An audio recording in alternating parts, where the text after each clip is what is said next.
As Monster Hunter Wilds has been out for quite some time now, we've had the first free title update 1 dropping, Arch-Tempered Raid Dao, Mizitsune, and even high rank Zoshia. We've had events and new gear being introduced, having slight meta shifts here and there. I thought this would be a great time to do a new all weapons tier list, ranking all 14 of them in order of my preference, based on several factors such as their difficulty, their damage output, and just generally and mostly how much fun I have with them. It's not based on any speedrunner rankings, totally subjective. You are welcome to have a different opinion. It's just for fun and it's really not that deep. Starting us off with the poster weapon of the franchise, we have the Greatsword. A slow, charge-up, heavy-hitting weapon with very high single strike damage, relying on timing, positioning, and placement, in addition to full activation of the single brain cell possessed by Greatsword users, much more so than perhaps other weapons. The core playstyle utilizes charging combo strings, each of which can be charged up to 3 levels, taking longer but dealing more damage as a trade-off. It really packs a punch, and one single strike that you've connected can make up for a whole combo string with other weapons. It has an extremely versatile kit in Wilds, and I somewhat consider it this title's ultimate melee weapon, dethroning the sword and shield from World. You can guard, so also perfect guard and power clash, and offset strike with a chargeable attack for better timing. It does everything very well. I'm going to rank the Greatsword as triple S. Up next, we have the very flashy, very anime, fan favorite weapon, the Longsword.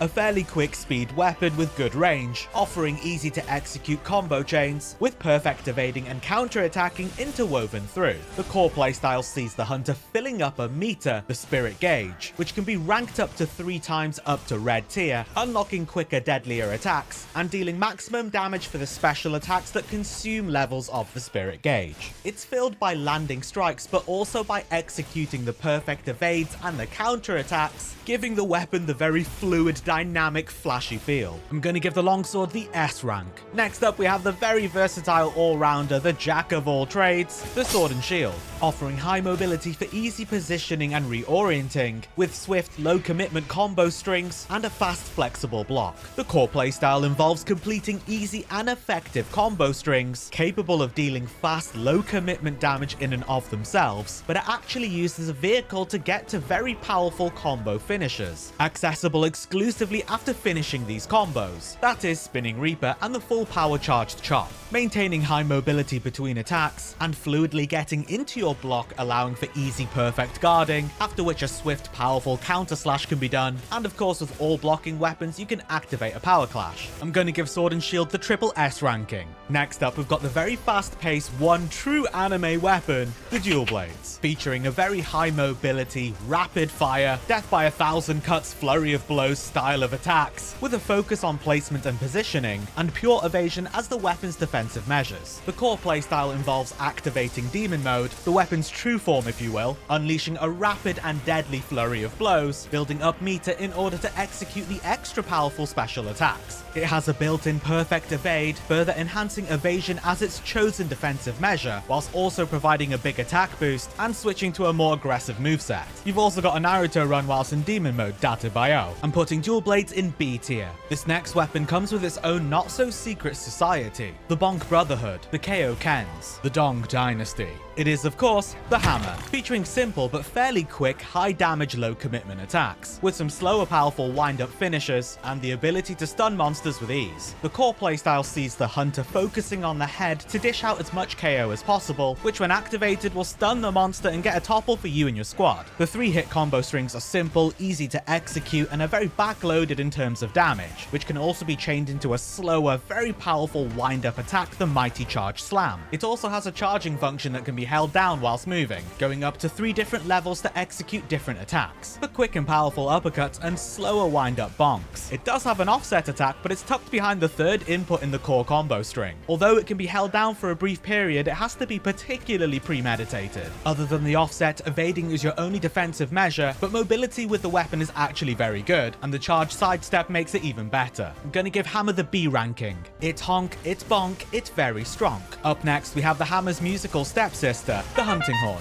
Featuring powerful blunt attacks for big KO, the ability to buff yourself and your teammates, and generally play a support function. The core gameplay sees the hunter playing and storing one of 3 musical notes per attack, which can then be queued up to perform the weapon-specific melodies, which are the buffs, the heals, the moves, as well as dropping big AoE bubbles with various special effects, including increased attack, stamina regeneration, health regeneration. The melodies and echo bubbles differ from horn to horn. Make no mistake, there are no non-attacking weapons. You're still expected to be in the fray, smashing it up against the monster's head, and it's more than capable of dishing out tremendous amounts of damage. Hunting Horn is going in the S tier. Up next is the ultimate defense and the counter-attacking weapon. We've got the Lance. Featuring high uptime jabbing attacks, powerful guarding and counter-attacking, allowing for unmatched perseverance and providing an answer to absolutely everything. The core gameplay allows the hunter to mix and match between lateral and upper thrusting attacks, completing chains of 3 hits, while allowing for very fluid and dynamic blocking in between attacks, as well as auto shield bashes for each perfect block. There are payback thrusts, retribution thrusts, double counter thrusts with complete damage mitigation. Nothing quite lets you stay in the front lines of the fight, face to face, toe to toe with the monster like the Lance does. I'm going to give Lance the A rank. Yo, shields up, Iron Breakers. Next, we've got the Lance's freedom-loving twin, the Gunlance, featuring very crunchy and satisfying explosive combos with massive damage blast finishers, with a guard as strong as the Lance's. The core gameplay sees the hunter go into these big combo chains, unloading all of their shelling, with back-to-back Wormstake cannons unloading absolute pain, topping it all off with quicker releasing Wyvern Fire blasts. You can achieve pretty good mobility using gap-closing attacks and your shelling bouncing attacks, and the ability to dynamically pull out your shield for perfect guards, followed by a counter crunchy overhead slam, and of course blocking means you can initiate power clashes. Gunlance gets an S rank. Next up, we have the first of the 2 transformation weapons in Wilds. We've got the Switch Axe, featuring the higher mobility but crunchy axe form, and the slower damaged focused sword form capable of unleashing devastating finishes. The core gameplay sees the hunter switching between the 2 modes pretty frequently. The axe form, with better mobility and gap closing or distancing attacks, charges up the switch gauge in order to use the sword form. Being in sword mode is slower, but it's the primary damage dealer, consuming up switch gauge per attack, but builds up amp gauge to further power up the sword and unleash absolutely devastating finishers like the full release slash. This loop of building up enough switch gauge to use sword mode to then consume it whilst building up amp gauge, smashing out your finishers before switching back to axe mode. Not only that, but the axe form has an offset attack and the sword form has a parry, so you've got really good defensive slash counter attacking measures built in. Switch Axe is going to get an S ranking. Next, we have the other transforming weapon, and probably the strongest one in the game, the Charge Blade, featuring a chunky sword and shield with better mobility and defensive capabilities, and a giant 2-handed axe form which brings the pain. The core gameplay sees the hunter building and storing up charge, gained from landing sword attacks in the sword and shield mode, converting them into files which can be expended in axe mode during the special attacks to deal additional damage.